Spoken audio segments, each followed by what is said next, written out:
This is my mother's property. Off to the right there is one of our neighbors. And as we pan across, right behind the shed there is my garden. It looks kind of small with snow and all the weeds growing up around the outside, but it's actually about 50 feet by 50 feet. And as we go across, we're getting a pretty good sunset. I'm going to take some pictures later on.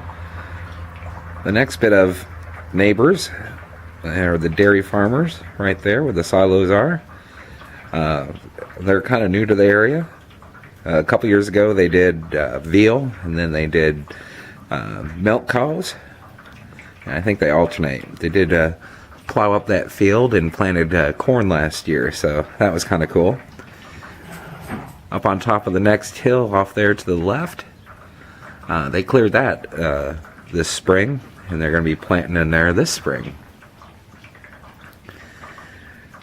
That's one house on that's Seab Road over there. And as we get over here to the left a little bit more, you can probably start seeing it come into view. That's my uncle's house. That's the next closest neighbor to my mother. There's actually a walkway that we're building. You can kind of see off there to the right of that tree, the little tree there in our yard. There's a pathway. That pathway goes all the way down to a frame that we dropped in over a creek bed. We're going to build a bridge this spring.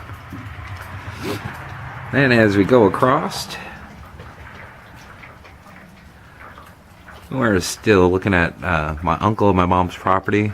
That huge tree line, not the ones close up here by the yard, but the ones way off in the distance. His property still goes beyond that a ways.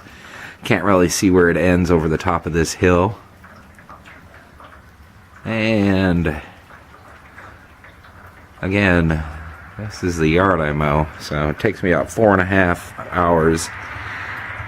There's also a front yard, as you can hear the car going by. And that's Puppers. He's kind of goofy. He has the run of the land out here. And as we're still going across, over here to the left, that's, you can't see it of course, but there's a creek down in there. That's where our bridge goes across. And this is also Deer Haven. I'm going to stop here and go over to the other side so you can see.